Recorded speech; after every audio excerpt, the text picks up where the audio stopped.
അത്യപൂർവ രോഗമായ അമീബിക് മസ്തിഷ്ക ജ്വരത്തിന്റെ ലക്ഷണമുള്ള 4 കുട്ടികൾ കോഴിക്കോട് മെഡിക്കൽ കോളേജിൽ നിരീക്ഷണത്തിൽ. രോഗം ബാധിച്ച ഗുരുതരാവസ്ഥയിൽ വെന്റിലേറ്ററിലുള്ള കുട്ടിയുടെ ബന്ധുക്കളാണ് നിരീക്ഷണത്തിലുള്ളത്. ഇവരും മുന്നിയൂരിലെ പുഴയിൽ കുളിച്ചിരുന്നു. വിവരങ്ങൾ നൽകാൻ കോഴിക്കോട് നിന്ന് മുഹമ്മദ് ഷംസീർ ചേരുന്നുണ്ട്. ഷംസീർ, വിവരം എന്താണ്?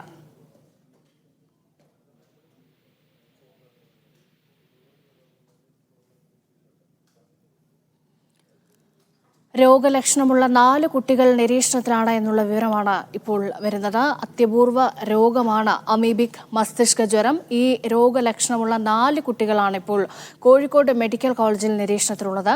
രോഗം ബാധിച്ച ഗുരുതരാവസ്ഥയിൽ വെന്റിലേറ്ററിലുള്ള കുട്ടിയുടെ ബന്ധുക്കളാണ് ഇപ്പോൾ നിരീക്ഷണത്തിൽ കഴിയുന്നത് എന്നുള്ളതും ശ്രദ്ധേയമാണ്. ഇവരും ഈ മുന്നൂരിലെ പുഴയിൽ കുളിച്ചിട്ടുണ്ടായിരുന്നു.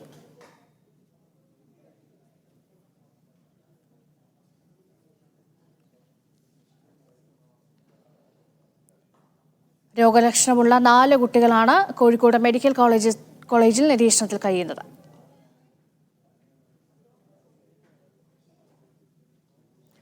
അമീബിക് മസ്തിഷ്ക ജ്വരം ബാധിച്ച കുട്ടികളാണ്. അത്യപൂർവ രോഗമാണ്. ഈ രോഗം ബാധിച്ച് മെഡിക്കൽ കോളേജിൽ നിലവിൽ വെന്റിലേറ്ററിൽ കഴിയുന്ന കുട്ടിയുമായി ബന്ധമുള്ള കുട്ടികളാണ് ഇപ്പോൾ നിരീക്ഷണത്തിൽ കഴിയുന്നത്. മുഹമ്മദ് ഷംസീറിന്റെ വിവരങ്ങൾ നൽകാൻ. ഷംസീർ, എന്തെല്ലാം വിവരങ്ങൾ മെഡിക്കൽ കോളേജിൽ നിന്ന് ലഭിക്കുന്നുണ്ട്?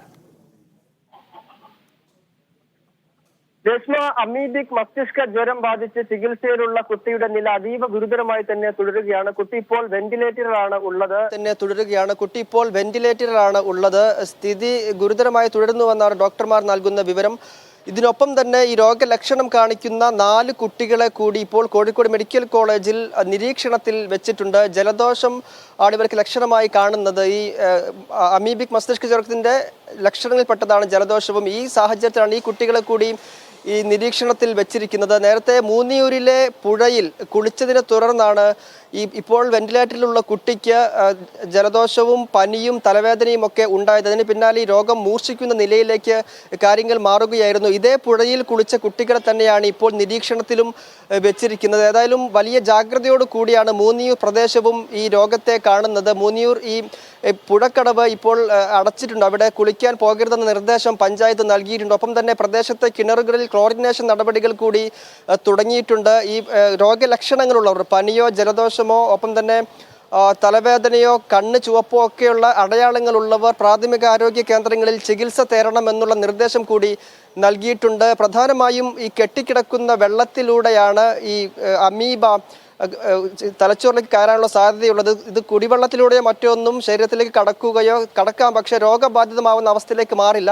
മൂക്കിലൂടെ ഈ വെള്ളം കയറുകയും തലച്ചോറിൽ അമീബ വൈറസിന്റെ സാന്നിധ്യം വരികയും ചെയ്യുമ്പോഴാണ് ഇത് രോഗാവസ്ഥയിലേക്ക് മാറുന്ന സ്ഥിതി ഉണ്ടാകുന്നത്. തലച്ചോറിന്റെ കോശങ്ങളെ വളരെ പെട്ടെന്ന് തന്നെ നശിപ്പിക്കാൻ ശേഷിയുള്ള വൈറസാണ്, രോഗബാധിതമായ വൈറസാണ് ഇത് എന്നുള്ളതാണ് ഇതിന്റെ പ്രാധാന്യം കൂട്ടുന്നത്. ഇതിന് പ്രത്യേകമായ ചികിത്സയില്ല എന്നുള്ളത് കൂടി ഒരു പ്രശ്നമായി നിൽക്കുന്നുണ്ട്. കൃത്യമായ മരുന്ന് നൽകിക്കൊണ്ട് പ്രതിരോധിക്കാൻ കഴിയുന്ന പ്രശ്നം ഉദിക്കുന്നില്ല എന്നുള്ളത് കൂടിയുണ്ട്. ചില മരുന്നുകൾ കൊണ്ട് പ്രതിരോധിക്കാൻ ശ്രമിക്കാമെന്നല്ലാതെ ചികിത്സിച്ച് മാറ്റാമെന്നുള്ള പ്രതീക്ഷ വളരെ കുറവുള്ള രോഗം കൂടിയാണ് ഇത്. മരണനിരക്ക് 100%-ഓടടുത്താണ് ഇതിന്റെ മരണനിരക്ക് എന്ന് കൂടി ഡോക്ടർമാർ വ്യക്തമാക്കുന്നു. അപ്പോൾ അത്രമേൽ ഗൗരവതരത്തിൽ കാണേണ്ട രോഗം ആണ് എന്നുള്ളത് കൊണ്ട് തന്നെ വളരെ ജാഗ്രതയോട് കൂടിയാണ് മൂന്നിയൂർ പ്രദേശം നിലവിൽ മുന്നോട്ട് പോയിക്കൊണ്ടിരിക്കുന്നത്. ഇത് കാലാവസ്ഥയുടെ ചില പ്രശ്നങ്ങൾ കൂടി ഇത്തരത്തിലുള്ള രോഗം ഉണ്ടാകാൻ കാരണമാകുന്നുണ്ട് എന്നാണ് അറിയാൻ കഴിയുന്നത്. ഈ കെട്ടിക്കിടക്കുന്ന വെള്ളത്തിൽ, അല്പം ചൂടുള്ള കെട്ടിക്കിടക്കുന്ന വെള്ളത്തിലാണ്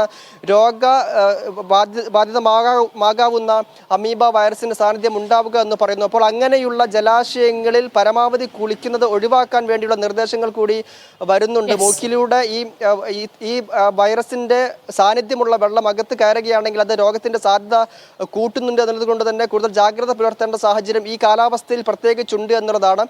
ഏതായാലും ജാഗ്രതയോട് കൂടിയാണ് മൂന്നിയൂർ പ്രദേശം മുന്നോട്ട് പോകുന്നത്. ഇപ്പോൾ ഈ 3 കുട്ടികളും ഈ പുഴയിൽ കുളിച്ച കുട്ടികളാണ് ഇപ്പോൾ നിരീക്ഷണത്തിൽ കഴിയുന്നവർ. അതുകൊണ്ട് തന്നെ ഈ മേഖലയിലുള്ളവർക്ക് കൂടുതൽ ജാഗ്രതാ നിർദ്ദേശം നൽകിയിട്ടുണ്ടോ? രോഗലക്ഷണങ്ങൾ കണ്ടാൽ ഉടൻ തന്നെ ആരോഗ്യ വകുപ്പുമായി ബന്ധപ്പെടാൻ അറിയിച്ചിട്ടുണ്ടോ? തീർച്ചയായും അങ്ങനെ തന്നെയുള്ള നിർദ്ദേശങ്ങളാണ് മൂന്നിയൂർ പഞ്ചായത്ത് പുറപ്പെടുവിച്ചിരിക്കുന്നത്. ഒന്ന്, ഈ കുളിക്കടവിൽ പോയി കുളിക്കുന്നത് ഒഴിവാക്കണം എന്നാണ് പ്രധാനമായും പറയുന്നത്. ഈ പ്രദേശത്തെ ഈ പുഴ സാധാരണഗതിയിൽ ഒഴുക്കുള്ള പുഴയാണ് സാധാരണഗതിയിൽ ഉണ്ടാവുക. എന്നാൽ ഈ പ്രദേശത്ത് ഒരു അണക്കെട്ടുണ്ട്. ഈ വരൾച്ച സാധ്യതയ്ക്കുള്ളത് കൊണ്ട് അണക്കെട്ട് അടച്ചിരിക്കുന്ന ഒരു സാഹചര്യമാണ് നിലവിൽ അവിടെയുള്ളത്. അപ്പോൾ പുഴയുടെ ഒഴുക്ക് ഏറെക്കുറെ നിലച്ചിരിക്കുന്ന ഒരു അവസ്ഥയാണ് എന്നതുകൊണ്ടാണ് പുഴയിൽ നിന്ന് വൈറസിന്റെ ബാധ ഉണ്ടാകാനുള്ള ഒരു നില ഉണ്ടായത് എന്നുള്ളതാണ്. അപ്പോൾ പുഴയിൽ ഇറങ്ങിയുള്ള കുളി തൽക്കാലത്തേക്ക് ഒഴിവാക്കണമെന്നുള്ള നിർദ്ദേശമുണ്ട്. മറ്റൊന്ന് പനി, ജലദോഷം, തലവേദന, കണ്ണിന് ചുവപ്പ്, കഴുത്തുവേദന തുടങ്ങിയ ലക്ഷണങ്ങളുള്ളവർ അടിയന്തരമായി പ്രാഥമികാരോഗ്യ കേന്ദ്രങ്ങളിൽ ചികിത്സ തേടണമെന്നുള്ള നിർദ്ദേശമുണ്ട്. ഒപ്പം ഈ പരിസരത്തെ കിണറുകളിൽ കൂടി ക്ലോറിനേഷൻ ചെയ്തുകൊണ്ട് ഈ വൈറസിന്റെ സാന്നിധ്യം ഇല്ലാതാക്കാനുള്ള നടപടികൾ കൂടി പ്രദേശത്ത് നടത്തിയിട്ടുണ്ട്. ഞാൻ നേരത്തെ സൂചിപ്പിച്ച പോലെ തന്നെ ഈ പ്രദേശത്തെ മാത്രം ഒരു അവസ്ഥയായി ഇതിനെ കാണാൻ കഴിയില്ല. ഈ പ്രത്യേകമായ കാലാവസ്ഥയിൽ കെട്ടിക്കിടക്കുന്ന വെള്ളത്തിൽ, അല്പം ചൂടുള്ള വെള്ളത്തിൽ ഇത്തരം വൈറസുകളുടെ സാന്നിധ്യം ഉണ്ടാകാം. അത് രോഗവാഹികളായ അമീബ വൈറസ്, എല്ലാ അമീബയും രോഗം പരത്തണമെന്നില്ല, രോഗവാഹികളായ അമീബ വൈറസ് ഇത്തരം വെള്ളങ്ങളിൽ ഉണ്ടാകാം എന്നുള്ളതാണ് കാണേണ്ടത്. അപ്പോൾ അത്തരം സാഹചര്യങ്ങളിൽ ജാഗ്രതയോട് കൂടി വേണം ഇടപെടാൻ. ഈ സ്വിമ്മിംഗ് പൂളുകൾ അടക്കമുള്ള ഇടങ്ങളിൽ ക്ലോറിനേഷൻ കൃത്യമായി നടക്കുന്നുണ്ട് എന്ന് ഉറപ്പാക്കണം എന്നുള്ള കാര്യം കൂടി നമ്മൾ ശ്രദ്ധിക്കേണ്ടതുണ്ട്. അപ്പോൾ ആ തരത്തിൽ ജാഗ്രത പുലർത്തേണ്ട ഒരു സാഹചര്യം കൂടിയാണ് നിലവിലുള്ളത്. രേഷ്മ. യെസ്, കോഴിക്കോട് നിന്ന് മുഹമ്മദ് ഷംസീറാണ് വിവരങ്ങൾ നൽകിയത്.